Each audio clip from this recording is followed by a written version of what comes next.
அரசியல் ஆடுகள பகுதியில் சென்னை உயர்நீதிமன்றத்தில் தமிழை வழக்காடு மொழியாக அறிவித்து நடைமுறைப்படுத்துவது குறித்து அகில இந்திய வழக்கறிஞர்கள் கூட்டமைப்பின் தலைவர், முனைவர், மூத்த வழக்கறிஞர் சத்யசீலன் அவர்கள் நம்முடன் இணைந்துள்ளார். அவரிடம் இது குறித்து விரிவாக பேசலாம். ஐயா வணக்கம். வணக்கம். சென்னை உயர்நீதிமன்றத்துல தமிழை வழக்காடு மொழியாக அறிவிக்க வேண்டும் என்ற தமிழக மக்களின் கோரிக்கையை மத்தியில் ஆண்ட காங்கிரஸ் அரசாங்கமும் தற்போது மத்தியில் ஆண்டு கொண்டிருக்கின்ற பாஜக அரசாங்கமும் ஏன் நடைமுறைப்படுத்துவதற்கு முன்வரவில்லை? அதுக்கான பின்னணி என்ன சார்? ஜெம் டிவி நேயர் அனைவருக்கும் வணக்கம். நான் அகில இந்திய வழக்கறிஞர் கூட்டமைப்பு தலைவர் டாக்டர் டி.கே. சத்யசீலன் பேசுகிறேன். இதை ஏற்கனவே ஆண்ட நம்ம தமிழகத்தில் ஆண்ட அரசுகள் ஒரு இதில் சட்டமன்றத்தில் ஒரு இதை பாஸ் பண்ணி நேராக பார்லிமெண்ட்டுக்காக அனுப்புனாங்க மத்திய அரசு எல்லாம் இதை கண்டுக்கிட கிடையாது. ஏன்னா இது ஒரு பெரிய மேட்ரே கிடையாது. இப்போ கூட உடனடியாக இப்போ பாரதிய ஜனதா அரசு மத்திய அரசு என்ன செய்யுதுன்னா, இப்போ நம்ம சிஆர்பிசி ஐபிசின்னு இருந்ததெல்லாம் அவங்க ஹிந்தி மொழியில் அந்த நேம் வரணும், பாரத் சஞ்சனா அப்படி இப்படின்னு சொல்லிட்டு அவங்க நேமை போட்டு உடனடியாக பார்லிமெண்ட்டை பாஸ் பண்ணி உடனடியாக ஜனாதிபதிக்கு அனுப்பி அதை ஒப்புதலும் வாங்கிட்டாங்க. இப்போ இது தமிழை பொறுத்தவரை எப்படின்னா, தமிழை நம்ம வழக்காடு மொழியாக சென்னை உயர்நீதிமன்றத்தில் கொண்டு வரணும்னு சொல்லிட்டு இப்போ கடந்த ஒரு மாதத்துக்கு முன்னாடி கூட வழக்கறிஞர்லாம் உண்ணாவிரத போராட்டம், பல கட்ட ஆர்ப்பாட்டங்கள்லாம் நடத்துனாங்க. இதை தமிழக அரசு நாங்கள் ஏற்கனவே பாஸ் பண்ணி நாங்கள் இங்கே சட்டசபையில் நாங்கள் பாஸ் பண்ணி அனுப்பிட்டோம், மத்திய அரசு தான் கண்டுக்கிடல, பார்லிமெண்ட்டில் அங்கே கொண்டு போய் மெஜாரிட்டி இல்லை, மெஜாரிட்டி இருக்குது நினச்சா உடனே பாஸ் பண்ணி அனுப்பலாம். அப்போ இது ஹிந்தி பேசும் மாநிலங்கள் சுமார் ஒரு 5, 6, 10 பேருக்கு மட்டும் வட மாநிலங்கள் எல்லாமே அங்கெல்லாம் நீங்கள் இந்த இஷ்யூவே கிடையாது. அங்கே எல்லாமே ஹிந்தியில் தான் ஆர்குமெண்ட்டே. அங்கே எத்தனை இப்போ இது தமிழ்நாட்டிலேருந்து கூட ஜட்ஜஸ் போயிருப்பாங்க இல்லையா ட்ரான்ஸ்ஃபரில். அங்கே என்ன கோ ஜட்ஜஸ் இருப்பாங்க. இப்போ சீஃப் ஜட்ஜி கூட இன்னொரு அடிஷ்னல் ஜட்ஜி இருப்பாங்க. அப்போ அந்த ஜட்ஜெல்லாம் இருக்கும்போது அவங்க அந்த ஹிந்தியில் அந்த டிரான்ஸ்லேஷனை கேட்டு தான் திருப்பி என்ன செய்வாங்க, அந்த கேட்டு தான் அவங்க நம்ம கூட இருக்க ஜட்ஜிக்கு எக்ஸ்பிளைன் பண்ணணும். ஒரு ஜட்ஜ்மெண்ட்னா என்ன பேசுகிறாங்கன்னு தெரியாதுல்ல, அவங்க ஹிந்தியில் தான் ஆர்குமெண்ட் நடக்கும். அதே போல் இங்கேயும் இப்போ இது முடியாதுன்னு இங்கே யாரும் சொல்கிறதில்ல. ஹைகோர்ட்லேயும் சில இப்போ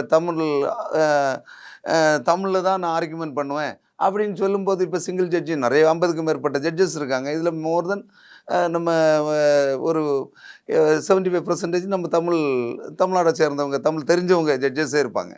அப்போ அப்படி இருக்கும்போது அவங்க நான் தமிழில் தான் ஆர்குமெண்ட் தாராளம் பண்ணுங்கன்னு தான் சொல்கிறாங்களே தவிர, அதில் நீ தமிழில் பண்ணக்கூடாது, நீ இங்கிலீஷ் உனக்கு தெரியலன்னா நீ இந்த ஆர்குமெண்ட் பண்ணக்கூடாதுன்னு சொல்லலாம் எந்த ஜட்ஜஸும் சொல்கிறதில்ல. காமனாக இப்போ வேறு ஆன்லைன் ஜட்ஜ்மெண்ட்டுகள் இன்னொரு 100 கேஸ் லிஸ்ட் ஆகுது, உடனே அது ஒரு ஜட்ஜ்மெண்ட் வருதுன்னா எல்லாமே இங்கிலீஷில் தான் வருது உடனே அப் டு டேட்டு. அதே மாதிரி ஸ்டேட்டஸ், கோர்ட் ஸ்டேட்டஸ்ன்னு சொல்லுவாங்க.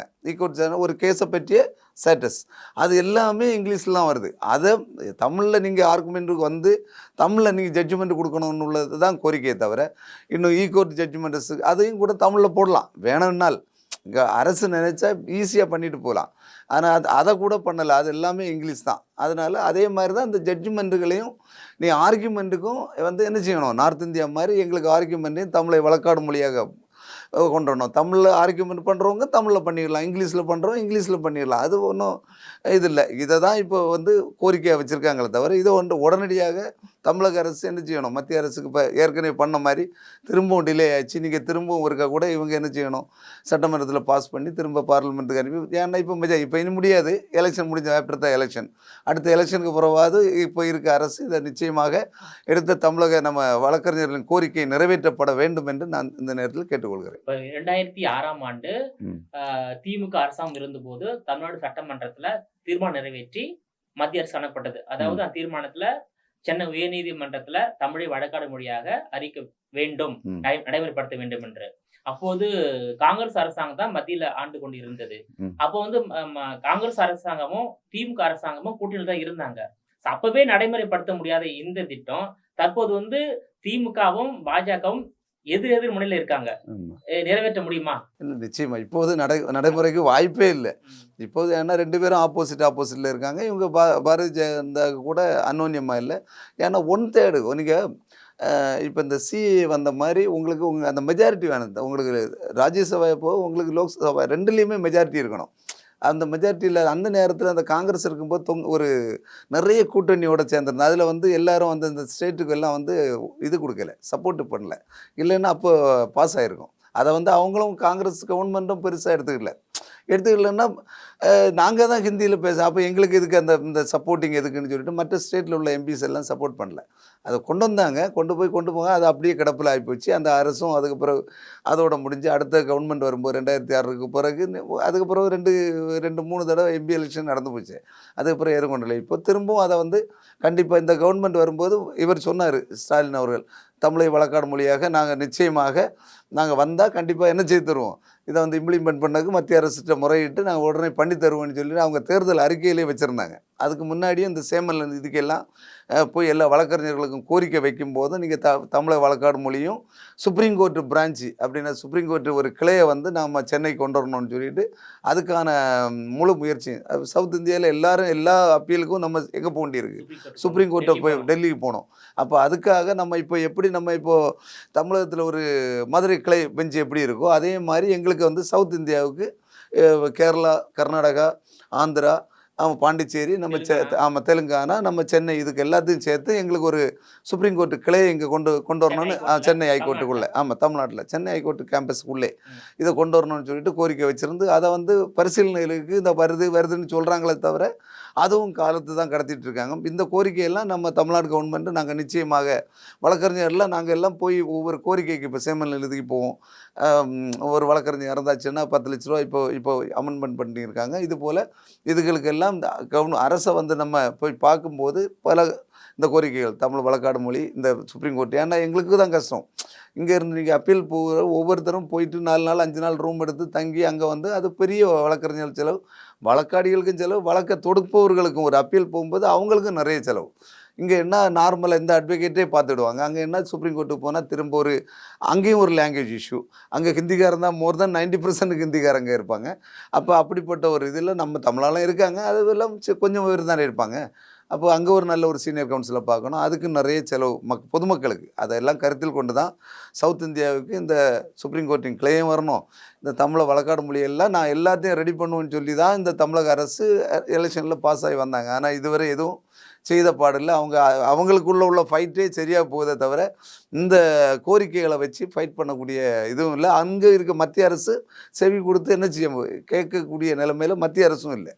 ஒருவேளை வந்து தமிழ்நாட்டில் சென்னை உயர்நீதிமன்றத்தில் சுப்ரீம் கோர்ட்டோட பிரான்ச் வந்தாலும் அந்த பிரான்ச்லேயும் வந்து தமிழ் வழக்காடு மொழியாக வர வேண்டும், சென்னை உயர்நீதிமன்றத்திலும் தமிழ் வழக்காடு மொழியாக வர வேண்டும் என்றது அவங்க கோரிக்கையா இருக்கு. இப்ப 2006ஆம் ஆண்டு நிறைவேற்றப்பட்ட அந்த தீர்மானம் வந்து போதுமானதா, இதுவே அழுத்தம் கொடுக்கக்கூடிய தீர்மானமா இருக்கின்றதா, இல்ல வேற ஒரு புதிய தீர்மானத்தை, சிறப்பு தீர்மானத்தை மீண்டும் தமிழக சட்டமன்றத்துல நிறைவேற்றி மத்திய அரசுக்கு அனுப்ப வேண்டியுள்ளதா? இல்லை, நிச்சயமாக வந்து அது 2006லாம் ஒரு பாஸ் மோர் தென் ஒரு 15 வருஷம் மேலே ஆச்சு இல்லை. அதெல்லாம் இப்போது கிடப்பில் அதெல்லாம் முடிஞ்சு போனது. இன்னும் திரும்பவும் தமிழக அரசு சட்டமன்றத்தில் நீங்கள் சொன்ன மாதிரி சிறப்பு தீர்மானத்தை நிறைவேற்றி அப்படி தான் நீங்கள் என்ன செய்யணும், நிறைவேற்றி திரும்ப மத்திய அரசுக்கு அழுத்தம் கொடுத்து அது எங்கள் வழக்கறிஞர் நாங்கள் எல்லாம் ஜுடிஷியரி வந்து நம்ம நீதிபதிகள்கிட்ட எல்லார்ட்டையும் வச்சுருக்கு. அவங்க அதில் எல்லாம் எந்த ஆட்சேபனும் இல்லை. இப்போ சுப்ரீம் கோர்ட்டில் உள்ள கொலிஜியமாக இருக்கட்டும், நம்ம சுப்ரீம் கோர்ட் சீஃப் ஜட்ஜாக இருக்கட்டும், அதுக்கெல்லாம் நம்ம எல்லாருமே நாங்கள் அனுப்புகிறது தான். இதை நீங்கள் உடனடியாக தமிழை வழக்காடு மொழியாக கொண்டு வரணும், நம்ம எல்லாம் சொல்ல தான் முடியும். அவங்களால இதை செய்ய முடியாது. இதை வந்து மத்திய அரசு தான் இதை செய்ய முடியும். பார்லிமெண்ட்டில் இந்த தீர்மானமாக அவங்க மெஜாரிட்டி கொண்டு வந்து இதை வந்து இப்படி இந்த கோரிக்கை வச்சு தமிழக அரசு, அதனால் அதை வந்து இவங்க பாஸ் பண்ணி தான் அதுக்கு பிறகு ஜனாதிபதிக்கு அனுப்ப முடியும். அதுக்கு பிறகு தான் அது சட்ட ஒழுங்காக வந்து தமிழை வழக்காடு மொழியாக இங்கே வந்து என்ன அமெண்ட்மெண்ட் பண்ணுவாங்க. பண்ணின பிறகு தான் இன்றைக்கி ஒரு ஜட்ஜ்மெண்ட்டாக இருந்தாலும் எதுவாக இருந்தாலும் வரும். ஒரு ஜட்ஜ்மெண்ட்டாக இருந்தாலும் நம்ம ஆர்கியூமெண்ட் பண்ணக்கூடிய ஒரு ரைட்ஸ் கிடைக்கும். இப்போ அது கிடைக்காதனால தான் இப்போ வந்து என்ன செய்கிறாங்க, நம்ம இந்த போராட்டம் இருக்குது. இப்போ வந்து நம்ம இப்போ டிவியில் நம்ம 2 பேரும் தமிழ் ஆளானால நம்ம 2 பேரும் தமிழ்லே பேசிகிட்டு இருக்கோம், நீ கேட்குறதுக்கு பதில் சொல்கிறோம். அதே மாதிரி அங்கே ஒரு தமிழ் ஜட்ஜி இருந்தாச்சுன்னா இப்போ அதில் அவங்க ஆட்சேபனை பண்ணுறது இல்லை. தமிழில் நீங்கள் பகுதி நேரம் நீங்கள் தெரிஞ்ச இங்கிலீஷில் பேசிக்கலாம், தமிழில் வந்து அறிப்போம். ஏன்னா இங்கேயும் வந்து நம்ம தமிழ்னு சொல்கிறோம் நம்ம தமிழ்நாட்டில் இல்லையா. தமிழுக்கு எல்லாருமே அரசு பள்ளிக்கூடங்களில் படிங்கன்னு சொல்கிறான். அப்போ படிச்சுட்டு வந்த பிறகு நீ வந்து அவனுக்கு வந்து நாலேஜ் தமிழ் இப்போ அரசு பள்ளிக்கூடங்களில் +2 வரை படிச்சுட்டு நீங்கள் அதுக்கப்புறம் அப்படியே +2 முடிஞ்சோன்னா 5 இயர்ஸ் டிகிரி போகும்போது இங்கிலீஷ் நாலேஜ் பெரிய அளவு நாலேஜ் வராது. அதுக்கப்புறம் ப்ராக்டிக்கலாக வந்து அது நாளடைவில் உங்களுக்கு ஆர்குமெண்ட் பண்ணி பண்ணி பண்ணி பண்ணி ஒரு 4 கேஸை ஃபைல் பண்ணி 4 கேஸ் பேசி அதுக்கப்புறம் கொஞ்சம் கொஞ்சமாக டெவலப் ஆகி வரும்போது மோர் தென் 10 இயர்ஸ் மேலே ஆயிரும். அப்போ அதுக்கு முன்னே அவங்க இல்லை அது அந்த நாள் அதுக்காக தான் என்ன சொல்கிறான், நீ அரசுகள் என்ன செய், நீ அரசு பள்ளிக்கூடங்களில் படின்னு சொன்னால் அப்படி படிச்சுட்டு ஒரு 5 இயர்ஸ் முடிஞ்சு லா எழுதி பாஸ் ஆகி வரும்போது ஒரு ஆர்கியூமெண்ட்டும் தமிழில் இருந்ததுன்னா கொஞ்சம் கூட தெளிவாக பண்ணலாம். சட்டத்தை என்ன செய்யலாம், இப்போ இதை தெளிவாக ஆமாம் ஒரு கிளைண்ட்டுக்கு அப்படின்னா ஒரு பொதுமக்கள் ஒரு வழக்கை தொடுக்க வேண்டும் என்றால் அதை தெளிவாக என்ன செய்யலாம், இவன் படிச்சிருக்கனால தமிழில் கொஞ்சம் கூட இல்லைன்னா இங்கிலீஷ்னா பகுதி புரிந்தும் பகுதி புரியாமலும் நம்ம அதை அண்டர்ஸ்டாண்ட் பண்ணி நம்ம ஆர்கியூமெண்ட் பண்ணுவோம். அதை நம்ம அந்த ஒரு வழக்காடிக்கு ஒரு பொதுமக்கள் வழக்கு தொடுப்பவருக்கு அவருக்கு வந்து இந்த வழக்கின் தன்மை தெரியாது. ஒரு ஃபார் எக்ஸாம்பிள் சொல்கிறேன், ஒரு சிவில் கேஸு ஒரு ஒரு பக்கத்தில் பவுண்ட்ரி இவருக்கு வந்து 4 சென்ட் ஒரு ஆள் 5 சென்ட் வாங்கியிருக்கா, ஒரு அரை சென்ட் உள்ளே இருக்குதுன்னா அந்த அரை சென்ட் இவன் இருக்குதுன்னு நம்ம ரெவன்யூ டிபார்ட்மெண்ட்டு ஒரு சர்வே டிபார்ட்மெண்ட்டுக்கு நம்ம அளக்க சொல்கிறோம். ஒரு சிவில் கேஸை தொடுக்கும்போது ஒரு அரை சென்ட் உள்ளே இருக்குது, எனக்கு எடுத்து தரணும் அப்படின்னு சொல்லிட்டு நம்ம ஒரு கோர்ட்டில் போடும்போது அந்த அரை சென்ட் எப்படி உள்ளே போச்சு, எப்படி அந்த சர்வே பண்ணி இப்போ அங்கே உள்ளே இருக்க கண்டுபிடிச்சோம், இதெல்லாம் வந்து தெளிவாக வந்து தமிழில் என்ன ஈஸியாக என்ன செய்வாங்க. ஏன்னா ஜட்ஜஸ் வந்து தமிழ் தெரியும்னா இப்போ ஈஸியாக அண்டர்ஸ்டாண்ட் பண்ண முடியும், எக்ஸ்பிளைனும் பண்ண முடியும். இப்படி வரும்போது இத்தனை 40-30ன்னா 1200 ஸ்கொயர் ஃபீட்டு, அந்த 1200 ஸ்கொயர் ஃபீட்டில் ஒரு சைடில் 3 அடியை குறைச்சிட்டாங்க, 3 அடியை குறைச்சோன்னா 6 3 18 180 ஸ்கொயர் ஃபீட்டு அங்கே உள்ளே போச்சு அப்படின்னு ஈஸியாக ஆர்குமெண்ட் பண்ணும்போது அந்த ஜட்ஜும் அண்டர்ஸ்டாண்ட் பண்ணி ஜட்ஜ்மெண்ட் நல்ல ஒரு ஜட்ஜ்மெண்ட் கொடுக்க முடியும். சரி, இன்னும் பார்லிமெண்ட்ல இருக்குது, பார்லிமெண்ட்டு கொண்டு வந்துட்டாங்களே, நீங்கள் எனி லாங்குவேஜ் எந்த ஸ்டேட்லேருந்து வர்றவங்களோ அவங்கவுங்க லாங்குவேஜ் இன்னும் போகிற எல்லா மேக்ஸிமம் உள்ள தமிழில் 39 எம்பி போகிறாங்க. இதில் 39 பேரில் மேக்ஸிமம் ஒரு 30 பேருக்காக இங்கிலீஷ் நல்லா தெரியும். அவங்க இன்னும் மொத்தமே மேக்ஸிமம் உள்ள எம்பிஸ் வந்து தமிழில் தான் ஆர்கியூ பண்ணுறாங்க. அவங்க வந்து டிரான்ஸ்லேஷன் பண்ணிடுறாங்க இல்லையா, ஆட்டோமேட்டிக்காக டிரான்ஸ்லேஷன் ஆயிடுது. அப்போ அதே மாதிரி கொண்டு வந்துடுறோம், இல்லைன்னா அதே மாதிரியாக கொண்டு வந்துடலாம். உங்களுக்கு இப்போ அது தமிழை வழக்காடும் மொழியாக நேருக்கு நேர் 1 to 1 இப்போ பேச முடியலைன்னா இந்த டிரான்ஸ்லேஷன் சிஸ்டமாக முதல்ல கொண்டுடலாம். ஹைகோர்ட்டில் தமிழில் பேசினா ஆட்டோமேட்டிக்காக அவங்க என்ன செய்ய வேண்டியது, அவங்களுக்கு ஆட்டோமேட்டிக்காக அந்த தெரிஞ்ச இப்போ சீஃப் ஜட்ஜின்னா அவங்களுக்கு வந்து எப்படி நார்த் இந்தியன் தான் வர்றாங்க. நார்த் இந்தியன் இருக்கும்போது அவங்களுக்கு தமிழ் தெரிய வாய்ப்பு இல்லை. அப்போ அவங்களுக்கு அந்த நேரம் அந்த டிரான்ஸ்லேஷன் மிஷினை காதில் வச்சுக்கிட்டு மற்ற ஜட்ஜி கூட இருக்க வேறு ஜட்ஜி இருப்பாங்கல்ல,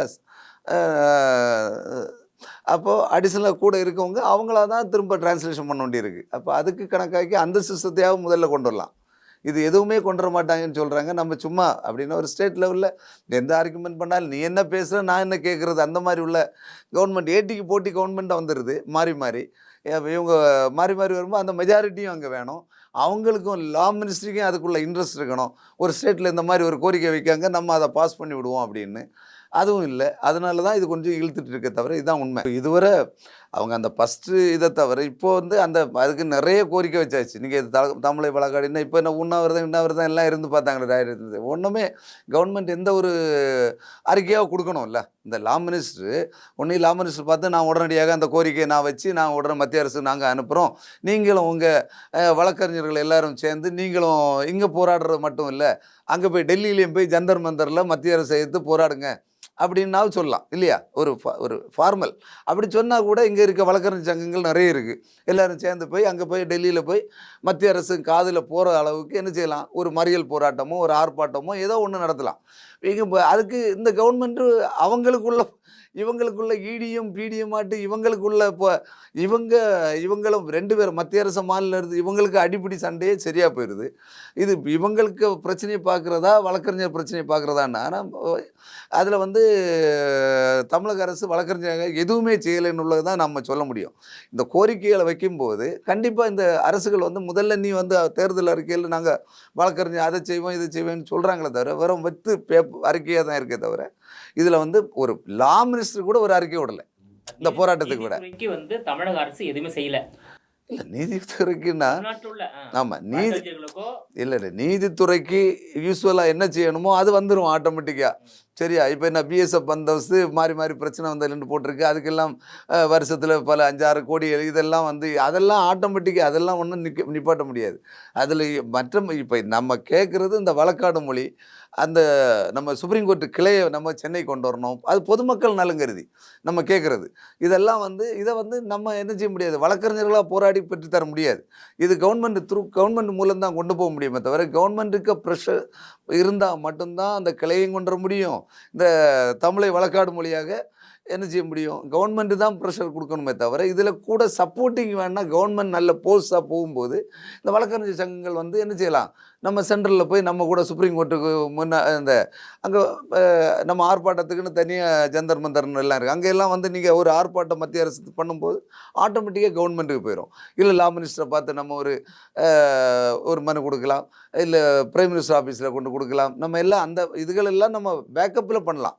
ஆனா பட் என்னன்னா, அதுக்கு கவர்ன்மெண்ட் நமக்கு நல்ல என்ன இருக்கணும்? சப்போர்ட்டிவா இருக்கணும். கவர்ன்மெண்ட் சப்போர்ட்டிவா இருந்து இவன் பண்ணும்போது, பேக்கப்ல நம்ம கூட ஒரு சைடு சப்போர்ட்டா தான் நம்ம வழக்கறிஞர்கள் வந்து இந்த சங்கங்களோ, ஃபெடரேஷனோ நம்ம அத செயல்படுத்த முடியுமே தவிர, மற்ற மாரி பண்ணவே முடியாது. அதனால அரசு சொன்னபடி இத உடனடியாக இந்த தமிழக அரசு, நம்ம திமுக அரசு இத வந்து மத்திய அரசுக்கு உடனடியா திரும்பவும் ஏற்கனவே நாங்க பாஸ் பண்ணி விட்டுட்டோம். அது அங்க கிடக்குது. அத அவங்க எடுக்கலன்னு இல்ல. அப்படியெல்லாம் இருக்கக்கூடாது. அத வந்து அது காலாவதி ஆகி முடிஞ்சு போச்சு. அது 10, 15 வருஷம். அது அந்த பேப்பர் எங்க கிடக்குன்னு அந்த கவர்ன்மெண்ட்டே இப்ப இல்ல. வச்சிருப்பாரா பேப்பர? எல்லாம் தூக்கி குப்பையில எப்பவோ போட்டிருப்பாங்க. அதனால புதிய ஒரு சிறப்பு தீர்மானத்த புதுசா போட்டு உடனடியாக வழக்கறிஞர் கோரிக்கைகள் இப்படி பிரச்சனைகள் வருது. அதனால பிஜேபி இனி வர்ற அரசு தான் இது முடியாது. காங்கிரஸோ ஏதோ புதிய வர்ற அரசு வந்து உடனே இதை ஒரு மறுபரிசீலனை செய்து உடனடியாக நம்ம சென்னை உயர்நீதிமன்றத்தில் வழக்காடு மொழி ஆக்க வேண்டும். அதே மாதிரி சுப்ரீம் கோர்ட்டு கிளையும் அது வந்து ஏற்கனவே வர்றது மாதிரி இருந்து கொஞ்சம் நல்லா போஸ்ட் பண்ணியிருந்தாங்கன்னா கண்டிப்பாக வந்திருக்கும். தென்னிந்திய மக்களுக்கு எல்லாருக்கும் நல்ல ஒரு நல்ல ஒரு ஏன்னா இப்போ கேரளா, கர்நாடகா, ஆந்திரா, இவங்க பாண்டிச்சேரி, தெலுங்கானா எல்லாரும் நம்ம சுப்ரீம் கோர்ட்டுக்கு போகிறது இங்கே வந்திருக்கலாம். இல்லை பக்கம் தானே எல்லாருக்கும். அழகாக நல்ல பொதுமக்கள் நலன் கருதி இதெல்லாம் உடனே கொண்டதுக்கு வந்த திமுக அரசு இதை நடவடிக்கை எடுக்க வேண்டும் என்று மீண்டும் ஒரு முறை உங்கள்கிட்ட சொல்கிறேன். ஏன் சார் அதாவது காங்கிரஸ் அரசாங்கமோ, பாஜக அரசாங்கமோ ஏன் இந்த நடைமுறை கொண்டு வரல? அது சென்னை உயர்நீதிமன்றத்துல தமிழ் வழக்காடு மொழியாக ஏன் கொண்டு வரல? அது என்ன தடையா இருக்கு சார்? ஏன் கொண்டு வரல சார்? சார் இது ஒரு ஓட்டு பாலிடிக்ஸ் அவ்வளோ. ஏன்னா பிஜேபி கொண்டு வரதுக்கு என்ன ஓட்டு பாலிடிக்ஸ்? இல்லை இங்கே வந்தால் இப்போ பிஜேபி இருக்குன்னு வச்சுடுங்க. இவங்க சொல்கிறாங்க நாங்கள் ஜிஎஸ்டி நாங்கள் கொடுக்குறோம், நம்ம மக்கள்கிட்ட கலெக்ட் பண்ணி கொடுக்கோம், ஒன்றும் தரலன்னு இந்த திமுக சொல்லுது. அவங்க நாங்கள் இவ்வளோ கொடுத்தா இல்லை சொல்கிறேன் அவங்களுக்குள்ள ஒரு இது. அதே மாதிரி அவங்க வந்து பிஜேபியை வந்து இங்கே என்ன செய்யணும்? அவங்களுக்குள்ள கட்சியில் உள்ள ஒரு இஷ்யூ தானே தவிர கட்சியை வந்து அதை வந்து அவங்க பிஜேபியை இங்கே உள்ள திமுக ஏற்றுக்கிட மாட்டேங்குது, திராவிட கட்சிகள் ஏற்றுக்கிட மாட்டேங்குது. அப்போது இவன் சொல்கிறத நான் கேட்கணுமா? இப்போ இவங்க சொல்கிறத நாங்கள் பிஜேபி கேட்கணுமான்னு உள்ளது தானே தவிர, இத்தனைக்கும் எங்கள் சென்னை ஏற்கனவே பால் கனகராஜ் எல்லாம் இருந்தார். இப்போ எல்லாம் சங்க தலைவர் அவங்க எல்லாம் பிஜேபியில் இருக்காங்க. அப்போ ஒன்றுமே வந்து என்ன செய்யலை. அதனால் ஒன்றும் இல்லை. நம்ம இதை வந்து நீங்கள் கண்டிப்பாக வந்து என்ன செய்து தரணும்? இவங்க நம்ம கவர்மெண்ட்டு இப்போ தமிழ்நாடு கவர்மெண்ட்டுக்கு சொன்னாலும் பிஜேபி என்னன்னா அவன் வந்து காது கொடுத்து கேட்குறதே கிடையாது. ஆமாம், அது கேட்க மாட்டேங்கிறாங்க. என்ன சொன்னாலும் காங்கிரஸும் கூட்டணியில் இருந்தபோது தான் சார் அந்த தீர்மானம் நிறைவேற்றி. ஆமாம் ஆமாம் கூட்டணி கட்சியாக இருந்த போதே இவங்க தயவுல, அதாவது திமுக தயவுல தான் அந்த 2004 இருந்து 9 வரல மத்தியில காங்கிரஸ் அரசாங்கம் வந்து அமைந்தது, ஆட்சி நடந்தது. சோ அப்பவே வந்து காங்கிரஸ் அரசாங்கம் இந்த சென்னை உயர்நீதிமன்றத்துல தமிழ் வழக்காடு மொழியாக கொண்டு வரல. இவங்க வந்து திமுக அரசாங்கம் வந்து சரியான அழுத்தம் கொடுக்கலையா சார் அந்த காலகட்டத்துல மத்திய அரசுக்கு? காங்கிரஸ் அரசுக்கு அதான் நான் சொன்னேன் இல்லை உங்களுக்கு. அந்த நேரமும் அந்த மத்தியில் உள்ளவங்க அவங்க ஒரு நிலைப்பாடுல இருக்காங்க. காங்கிரஸா இருந்தாலும் இதுக்கு வந்து பிரியாரிட்டி இல்ல பிரியாரிட்டி தான் அந்த 2004 இருந்து 9 வரல காங்கிரஸ். ஆமா உண்மை. அமைச்சரவையிலையும் இவங்க மினிஸ்டர்ஸ் இருந்தாங்க. அப்போ அதுதான் சொல்கிறேன், அவங்களுக்கு வந்து இது ஒரு ப்ரியாரிட்டி இல்லை. இப்போது உங்களுக்கு ஒரு வழக்கறிஞர்னா அவங்க ஒரு மேட்ரை சொல்லிடுறேன். இப்போ நார்த் இந்தியாவை பொறுத்தவரை அவங்களுக்கு ஸ்டேட் லாங்குவேஜ் வந்து கொஞ்சம் மோர் தென் 50% நம்ம ஸ்டேட் லாங்குவேஜ் வந்து ஹிந்தி. அவனுக்கு வந்து அவன் இங்கிலீஷை பற்றி எதை பற்றியும் தெரியல. எந்த ஒரு ஹைகோர்ட்டில் ஒரு ஆர்குமெண்ட்டோ, ஒரு டிஸ்ட்ரிக் கோர்ட் ஆர்குமெண்ட்டோ, ஒரு ஜேஎம் கோர்ட்டோ, சப் கோர்ட்டோ அதை பற்றி எல்லாம் அவங்களுக்கு ஒன்றும் இல்லை. அவங்களுக்கு லாங்குவேஜை வச்சு அவங்களுக்கு தெரிஞ்சதை ஹிந்தியிலே நீங்கள் உங்களுக்கு இப்போ இதை மாதிரி நீங்கள் இங்கே மாதிரி ஒரு பிளைண்ட் இப்போ எல்லாமே நம்ம இங்கிலீஷ்லேயே ரெடி பண்ணி அதெல்லாம் அவங்க நார்த் இந்தியாவில் கிடையவே கிடையாது. அவங்க லாங்குவேஜ் அவனுக்கு என்ன தெரியுமோ ஹிந்தின்னா ஹிந்தியிலே பிளைண்ட் இப்போ ரெடி பண்ணி ஒரு ஆர்குமெண்ட்டுக்கு எல்லாமே அவங்க ஹிந்தியிலே ரெடி பண்ணி வச்சுருவோம். அங்கே வந்து நீங்கள் எல்லாம் இங்கிலீஷ்லேயே ரெடி பண்ணி டிராஃப்ட் எல்லாமே ரெடி பண்ணி ஃபைலிங் பண்ணி ஜட்ஜ்மெண்ட்டும் இது அதெல்லாம் கிடையவே கிடையாது. அதனால் அதை பற்றி ஒன்றும் இல்லை. அது வந்து அந்தந்த ஸ்டேட்டில் உள்ளவங்க அவன் என்கரேஜ் பண்ணி விட்றாங்க. அதுலேயும் இப்போ வந்து பார்த்தாச்சுன்னா அவங்க பிஜேபி மெஜாரிட்டி அவங்க வந்து தமிழ் அவங்களுக்கு ஒரு மேட்ரா என்ன? தமிழ்நாட்டிலேருந்து அவனுக்கு ஒன்றுமே இல்லை பிஜேபிக்கு. அவனுக்கு தமிழ்நாட்டில் ஒரு 50 சீட்டு கிடச்சி நம்ம இன்னும் அடுத்த எலெக்ஷனில் நம்ம சிஎம் கேண்டிடேட் வந்துடுவாங்க, நமக்கு இத்தனை எம்பி கிடைக்கும், இத்தனை கிடைக்க மாதிரி இருந்தால் தான் நமக்கு தமிழுக்கு என்ன செய்வான் இந்த பிஜேபியை பொறுத்தவரை சப்போர்ட்டு. அது இல்லாத பட்சத்தில் ஒன்றுமே இல்லை. இப்போ இங்கே நம்ம ஒரு ஸ்டேட்டு நம்ம இதுவும் பாண்டிச்சேரி மட்டும்தான் தமிழை பற்றி யோசிக்கணும். கேரளாக்காரன் தமிழ்னா பாண்டிக்காரன் வர்றான், அவருக்கு எனக்கு என்னன்னு சொல்லுவான் இல்லையா? அவனை வந்து நம்மளை வந்து பெரிய நார்த் இந்தியன் மாதிரியோ ஆங்கில இந்தியன் மாதிரியெல்லாம் நம்மளை ஒரு நினைக்கவே மாட்டானே. அதுக்கு சொல்கிறேன், ஒரு ஸ்டேட் லெவலில் நம்மளை வந்து நம்ம ஸ்டேட்டில் இருக்கவன் தான் நம்மளை என்ன செய்யணும், நம்ம ஸ்டேட்டில் இருக்க ஆளை தான் நம்ம தூக்கி விட முடியும். நம்ம நாளை வந்து நம்ம பொதுமக்கள் நம்ம தமிழ்நாட்டில் இருக்கும் பொதுமக்களுக்கு நம்ம என்ன செய்யணும், அவங்களுக்கு ஒரு நல்ல ஒரு ஆர்கியூமெண்ட் பண்ணி நல்ல ஒரு ஜட்ஜ்மெண்ட்டு நம்ம வாங்கி கொடுக்கணுன்னா நம்ம தமிழை என்ன செய்யணும், சென்னை உயர்நீதிமன்றத்தில் வழக்காடு மொழியாக கொண்டு வரணும். அந்தந்த ஸ்டேட்டுக்கு அந்த ஸ்டேட் ரிஜினல் லாங்குவேஜுக்கு நீ கண்டிப்பாக என்ன செய்யணும், அதுக்கு தான் ப்ரியாரிட்டி கொடுக்கணும். அதுக்கப்புறம் முடியலைன்னா என்ன சொன்ன மாதிரி நீங்கள் இன்னும் ஹைகோர்ட்டில் நான் தமிழ் ஆர்கியூ பண்ணுறேன்னு சொன்னால் பண்ணிட்டு அவ்வளோதான். இப்போ இந்தியாவிலே பார்த்தீங்கன்னா ராஜஸ்தான், பீகார், மத்திய பிரதேசம், உத்தரப்பிரதேசம் போன்ற மாநிலங்கள்ல அதை இந்தி தாய்மொழியாக பேசக்கூடிய மாநிலங்கள்ல அந்தந்த மாநிலங்களில் உள்ள உயர்நீதிமன்றத்துல இந்தி வந்து வழக்காடு மொழியாக வந்து உள்ளது. ஆமா, இருக்கின்றது, நடைமுறை இருக்கின்றது. அந்த மாதிரி தமிழ்ல சென்னையில உள்ள உயர்நீதிமன்றம் தமிழ் வழக்காடு மொழியாக அறிவிப்பதுல மத்திய அரசு ஏன் இந்த தயக்கம் இருக்கு சார்? இல்லை அதுதான் அதான் சொல்கிறேன்ல, இது இங்கே வந்து இதுதான் 100% பாலிடிக்ஸ், இது அவ்வளோதான். இப்போ இதே இது பிஜேபி இங்கே தமிழ்நாட்டில் என்ன ஆண்டு இருந்தால் 100% நடக்கிறதுக்கு வாய்ப்பு இருக்குது. மத்தியிலையும் பிஜேபி மெஜாரிட்டியில் இருக்கணும். அவங்களுக்கு மைனாரிட்டியாக இருக்கக்கூடாது. மெஜாரிட்டியில் இருந்து இங்கேயும் இருந்தால் நிச்சயமாக என்ன செய்வாங்க, இப்போ நிச்சயமாக என்ன செய்வாங்க, செயல்படுத்தியிருப்பாங்க. இப்போ பிஜேபி ஒன்றும் இல்லாத குப்பை நீதிபதிகளை எல்லாம் எத்தனையோ பேர் அப்பாயின்மெண்ட் பண்ணியிருக்காங்க. அவங்க கட்சியில் பதவியில் இருந்தவங்கள ஒரு அப்படின்னா நான் என்ன சொல்கிறேன், ஒரு ப்ராக்டிஸிங் 10 இயர்ஸ் ப்ராக்டிஸிங்னு சொல்கிறாங்களே தவிர அவங்க எல்லாம் கட்சிக்கு அப்பாற்பட்டு வேறு எதுவுமே இல்லை. பெரிய ஆர்கியூமெண்ட்டோ சீனியர் கவுன்சிலாக இங்கே ஆர்கியூ பண்ணி ஒரு 100 ஜட்ஜ்மெண்ட் வாங்கினவங்களோ அதெல்லாம் கிடையவே கிடையாது. ஒன்லி நம்ம பார்ட்டி போடு கொலிஜியத்துக்கு அப்ளை இது பண்ணுறாங்க. ஒரு நீதிபதி ஒரு எப்படி தேர்ந்தெடுக்கணும்னா அதுக்கெல்லாம் ஒரு விதிமுறைகள் இருக்குது. அதில் எல்லாம் பிஜேபி நாளை வந்து நம்ம ஆட்சிக்கு வந்தால் நமக்கு சப்போர்ட்டான நீதிபதிகள் ஹைகோர்ட்டில் இருக்கணும்னு உள்ளதுக்காக அவங்க கட்சியை சார்ந்த எந்த ஒரு எக்ஸ்பீரியன்ஸும் இல்லாத நீதிபதிகளை எல்லாம் என்ன செய்கிறாங்க, அப்பாயின்மெண்ட் பண்ணிடுறாங்க. ஆமாம், அவங்களுக்கு வேண்டியவங்களை, அவங்க கட்சியில் இருக்கவங்களை, பிஜேபி கட்சியில் இருப்பாங்கல்ல வழக்கறிஞர்கள், அவங்க எல்லாம் வந்து நல்ல ஒரு இப்போ எவ்வளோ சீனியர்கள் 25 வருஷம் 40 வருஷம் 50 வருஷம் சிவில் சீனியர் லாயர், அதே மாதிரி கிரிமினல் லாயர், இவங்களெல்லாம் விட்டுட்டு கட்சிக்கு ப்ரியாரிட்டி கொடுத்து நாளை வந்து நம்ம ஆட்சி வரும்போது நமக்கு நல்ல ஜட்ஜ்மெண்ட்டுகள் கிடைக்கணும், நமக்கு எகென்ஸ்டாக அந்த மாதிரிப்பட்ட இதுகள்லாம் இருக்குது. இதெல்லாம் வந்து தவிர்க்கப்பட வேண்டும். அதே போல் இன்னொரு கருத்து, இப்போ எல்லாம் இந்த ஃப்ரெஷ்ஷாக வந்து இப்போ இந்த மேஜிஸ்ட்ரேட் இந்த ஜட்ஜஸ் எக்ஸாம் எல்லாம் நடக்குது, சிவில் ஜட்ஜஸ், இதெல்லாம் வந்து இது கூட அவாய்ட் பண்ணலாம். என்னை பொறுத்தவரை நான் ஒரு அகில இந்திய வழக்கறிஞர் கூட்டம் தலைவராக சொல்கிறது, ஒரு ஃப்ரெஷ்ஷாக படிச்சுட்டு வந்தோன்னா அவங்களே டைரெக்டாக நீதிபதி எக்ஸாம் எழுதி அவங்களே வந்து நம்ம நீதிபதி சிவில் நம்ம ஜட்ஜஸ் எக்ஸாம் எழுதி வராங்க. இவங்க எல்லாம் வந்து ஒரு மோர் தென் அவங்களுக்கும் ஒரு 5 இயர்ஸ் ப்ராக்டிஸ் பண்ணாத எந்த எக்ஸாம் எழுதக்கூடாதுன்னு ஒரு நெறிமுறைகளை கொண்டு வர வேண்டும் என்று அகில இந்திய வழக்கறிஞர் கூட்டம் சார்பாக கேட்டுக்கொள்கிறோம். ஏன்னா அட்வொகேட் முடிச்சு ஒரு 5 வருஷமாக ப்ராக்டிஸ் பண்ண பிறகு நீ எக்ஸாம் கண்டஸ்ட் பண்ணி அதில் நீங்கள் மெரிட்டில் வந்து நீங்கள் யூபிஎஸ்சியை வச்சோ யாரோ டிஎன்பிஎஸ்சியை வச்சு நீங்கள் எக்ஸாம் வச்சு அதில் பாஸ் பண்ணி வரவங்கள நீதிபதி ஆக்குறதுல தப்பில்லை. இப்போ டைரெக்டாக 5 இயர்ஸ் கோர்ஸ் முடித்தவங்க 3 இயர்ஸ் கோர்ஸ் முடிச்சுட்டு வந்தோடனே அவங்க ஜட்ஜஸ் எக்ஸாம் எழுதி இவங்க சரி நாலேஜ் இருக்கலாம், ஆனால் லா ப்ராக்டிஸிங் கிடையாதுல்ல. ஒரு 100 கேஸை ஹேண்டில் பண்ணி அந்த கேஸுக்கு நல்ல ஆர்கியூமெண்ட் பண்ணி இல்லை டிராஃப்ட் போட்டு நல்ல ஆர்கியூமெண்ட் பண்ணி அதுக்கப்புறம் அதில் ஒரு 10 ஜட்ஜ்மெண்ட்டை வாங்கி அதுக்கப்புறம் நீங்கள் நீதிபதி ஆகணும். அது ஒரு பப்ளிக் சர்வீஸில் எந்த இதுவும் இருக்காது. நேராக படித்து முடித்தோடனே நாங்களும் எழுதிடுறாங்க, ரெக்கமெண்டில் வராங்களா, எப்படி வர்றாங்க, எப்படி போடுறாங்கன்னு தெரியாது. ஆனால் அவங்க வந்து திரும்ப அவங்களுக்கு ஒரு ட்ரைனிங் கொடுக்காங்க. அந்த ட்ரைனிங் எல்லாம் பத்தாது. 3 மாதம் 6 மாதம் ட்ரைனிங் கொடுத்தாச்சுன்னா நீங்கள் ஜட்ஜ்மெண்ட் எல்லாம் சிவில் கேஸ் எல்லாம் ஜட்ஜ்மெண்ட் சொல்லிட முடியுமா? இல்லை கிரிமினல் கேஸ் ஜட்ஜ்மெண்ட் சொல்லிட முடியுமா? அதெல்லாம் நடக்காது.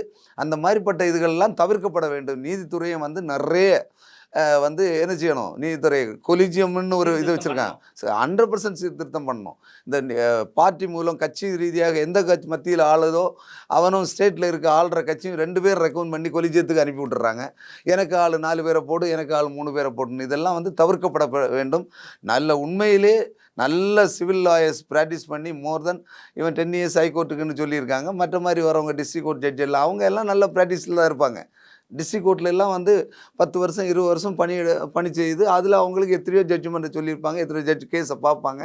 அவங்களுக்கு எல்லாம் ப்ரியாரிட்டி கொடுக்காத இவங்களை எல்லாம் வச்சுக்கிட்டு கட்சி ரீதியாக கொண்டு ஹைகோர்ட்டில் உள்ள நீதிபதிகளை பரிந்துரை பண்ணி வர்றது இது ஏற்புடையதில்லை. இதை அகில இந்திய வழக்கறிஞர் கூட்டமைப்பு வன்மையாக கண்டிக்கிறது என்பதை இந்த நேரத்தில் தெரிவித்துக் கொள்கிறேன். அகில இந்திய வழக்கறிஞர் கூட்டமைப்பு அந்த சங்கத்துல இந்தியா முழுவதும் தமிழ்நாட்டிலே சேர்த்து எவ்வளவு வழக்கறிஞர் இருக்காங்க சார்? எங்கள் அகில இந்திய வழக்கறிஞர் கூட்டமைப்புக்கு இந்தியா முழுவதும் வழக்கறிஞர் இருக்காங்க. சுமார் ஒரு 10,000த்துக்கு மேற்பட்ட வழக்கறிஞர்கள் எங்கள் கூட்டமைப்பில் இருக்காங்க. நாங்கள் லாஸ்ட் டிசம்பரில் கூட இதில் டெல்லியில் எங்களுக்கு ஒரு பெரிய மாநாடு நடந்தது. அதில் former chief justice of India K G Balakrishnan sir, பெரிய பெரிய judges, supreme court bar president Rohit Pandey, Karpaganayagan judges நிறைய பேர் வந்திருந்தாங்க. எல்லா இதுவும் இப்போ கூட எனக்கு அடுத்த மாதம் மே மாதம் 15 இங்கே இன்டர்நேஷ்னல் கான்ஃபரன்ஸ் அகில இந்திய வழக்கறிஞர் கூட்டமைப்பு சார்பாக நாங்கள் ஸ்ரீலங்காவில் யாழ்ப்பாணத்தில் ரெடி பண்ணிகிட்ருக்கோம் 15.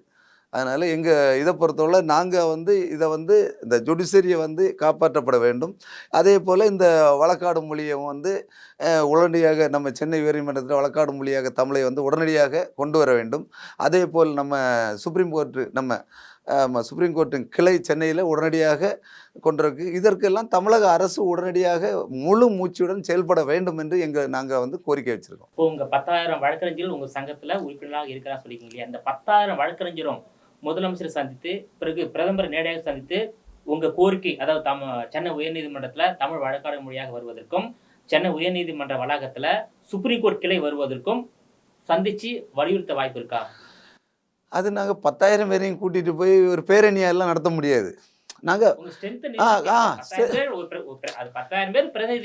அது எல்லாமே இப்போ நாங்கள் ஒரு கூட்டம் நடத்துகிறோம். டெல்லியில் அதுக்காக தான் போட்டோம். டெல்லியில் வந்து நாங்கள் எங்கள் மாநாடு போட்டோம். நம்ம டெல்லி கான்ஃபரன்ஸ். அந்த டெல்லி கான்ஃபரன்ஸ் இருக்கும்போது டெல்லி கான்ஃபரன்ஸில் கூட இந்த கோரிக்கையை வைக்கிறோம். இல்லை அதில் வந்து நம்ம 500-1000 அட்வொகேட் வராங்க. அப்போ அந்த அட்வொகேட் வரும்போது அந்த சீஃப் ஜஸ்டிஸ் ஆஃப் இந்தியா அவங்க முன்னாடி கோரிக்கை வச்சு அதை ஒரு தீர்மானமாக பாஸ் பண்ணி நாங்கள் அன்னும் லா மினிஸ்டருக்கு கொடுத்தோம், சீஃப் ஜட்ஜிக்கு அனுப்புகிறோம், கொலிஜியம் கமிட்டிக்கு அனுப்புகிறோம், தமிழ்நாடு கவர்மெண்ட்டுக்கு. அதே மாதிரி இங்கே ஒரு மாநாடு நடந்தாலும் நாங்கள் இந்த கோரிக்கை எப்போவுமே ரெகுலராக வைக்கிறது உண்டு. எங்கே இப்போ லாஸ்ட் 24th போன மாதம் 24th வேலூரில் ஒரு பெரிய ஒரு கான்ஃபரன்ஸ் நடந்தது. அந்த கான்ஃபரன்ஸில் கூட நாங்கள் இதை கோரிக்கையை வச்சு நாங்கள் தமிழ்நாடு கவர்மெண்ட்டு, அதே மாதிரி நம்ம central law minister, central collegium, நம்ம chief justice of India, Tamil Nadu chief justice of India, நம்ம எல்லாருக்கும் என்ன செய்ய முடியும்? ஃபார்வர்டு தான் பண்ணுவோம். தமிழ்நாடு லா மினிஸ்டர் நம்ம ஃபார்வர்ட் பண்ணி நம்ம இந்த கோரிக்கையை வைக்க தான் முடியும். நாங்களும் நேரடியாக பார்த்தோம். எடப்பாடியெல்லாம் இருக்கும்போது எத்தனையோ ட்ரிப்பு நாங்கள் இதெல்லாம் அவரை சந்தித்து நேரடியாக நம்ம செக்ரட்டரியேட்டில் போயும் அவர் வீட்டில் போயும் கோரிக்கை அதெல்லாம் செமன்லேருந்து இதெல்லாம் நாங்கள் கேட்கும்போது இதையும் சேர்த்து கேட்குறது தான். அதுக்கு மேலே நம்ம கேட்க தான் முடியுமே தவிர நம்ம அவங்கள என்ன செய்ய முடியாது. அவங்கள நம்ம கேட்க தான் முடியும், கோரிக்கை தான் வைக்க முடியும். அதுக்கு மேலே நாங்கள் இத்தனைக்கும் டெல்லியில் ஆர்ப்பாட்டம் கூட பண்ணோம். அது வேறு ஒன்றும் நம்ம பண்ண முடியாது. இதுக்கு மேலே ஒன்று நம்ம ஒரு அவேர்னஸ் தான் கிரியேட் பண்ண முடியுமே தவிர, புரியுதா, ஒரு அவேர்னஸ் தான் கிரியேட் பண்ண முடியும். திமுக அரசாங்கம் வந்து தீர்மானம் நிறைவேற்றியது அனுப்பியது. ஆனால் அதிமுக அரசாங்கம் அந்த தீர்மானம் நிறைவேற்றப்படலையே. இல்லை, ஆமாம், அது உங்களுக்கு நான் என்ன சொல்கிறேன், அது அவங்களுக்குள்ள இன்டர்ட் பாலிடிக்ஸ். இவர் அனுப்புகிறத அங்கே இப்போ கவர்னர் இப்போ எத்தனையோ தீர்மானத்தை பாஸ் பண்ணி இந்த தமிழக கவர்னருக்கு அனுப்புனா அவர் எதாவது அனுப்புனார், ஒரு 100-200 அனுப்புனா 2 எண்ணம் பாஸ் பண்ணுறாரு, 100 அனுப்புனா 98 எண்ணத்தை அவர் கிடப்பில் வச்சிடுறாரு. இப்படி தான் இருக்குது இப்படிப்பட்ட பாலிடிக்ஸில். அப்போ நாங்கள் தமிழை வழக்காடு மொழியாக கொண்டு வரணும்னு சொல்லி நாங்கள் இங்கே இப்போ வழக்கறிஞர்கள் போராடி தான் சாகணுமே தவிர வேறு ஒன்றும் கதை நடக்காது. ஏன்னா ஆன்டி ஸ்டேட் பாலிடிக்ஸு அப்படி தானே வருது. இப்போ இந்த ஸ்டேட்டுக்கு எகென்ஸ்டாக சென்ட்ரல், இங்கே லோக்கலில் இருக்க கவர்னரே ஒரு சப்போர்ட் பண்ணணும். இந்த கவர்னரும் இங்கே என்ன செய்ய மாட்டேங்கிறார், அவரும் ஒரு ஆன்டி பாலிடிக்ஸ் பண்ணிகிட்டு இருக்காரு. இங்கே இல்லை யதார்த்தத்தை சொல்கிறேன். இங்கே இருக்க கவர்னரு அவரும் இவங்க திமுக நம்ம இப்போ இது வந்து காமன். இது நாங்கள் கட்சிக்காரன் கிடையாது. இவங்க அட்வொகேட்டை பொறுத்தவரை எல்லா கட்சி மெம்பரும் இருப்பாங்க இல்லையா? ஏடிஎம்கே இருப்பான், திமுக இருக்கும், பிஜேபி இருக்கும், காங்கிரஸ் இருக்கும், எல்லா கட்சியை சார்ந்த வழக்கறிஞர் இருப்பாங்க. அப்போ இதை நீங்கள் கட்சியாக பார்க்க வேண்டிய தேவையில்லை. இது ஒரு பொதுநலம் கருதி இவங்க செய்யணும். அதை செய்ய மறந்துடுறாங்க. அது கவர்னரும் மறந்துடுறாங்க. முதலமைச்சரும் அந்த கொடுத்தாச்சா, நம்ம கொடுத்தாச்சு, நமக்கு என்னப்பா, நான் போய் கேட்டேன், நாங்கள் தான் நீங்கள் கொடுத்ததை நாங்கள் தீர்மானம் பாஸ் பண்ணி அனுப்பிட்டோம். அதுக்கப்புறம் நாங்கள் சொன்னாலும் அங்கே அவன் கேட்க மாட்டேங்கிறான் சென்ட்ரல். அவ்வளோதான். உங்களுடைய விரிவான தகவலுக்கு ரொம்ப நன்றி சார். வணக்கம். நேயர்களே, மீண்டும் இது போன்ற மற்றொரு அரசியல் ஆடுகளத்தில் மற்றொரு ஆளுமையுடன் சந்திக்கும் வரை உங்களிடமிருந்து விடைபெறுவது நான் உங்கள் விஜயபாலன்.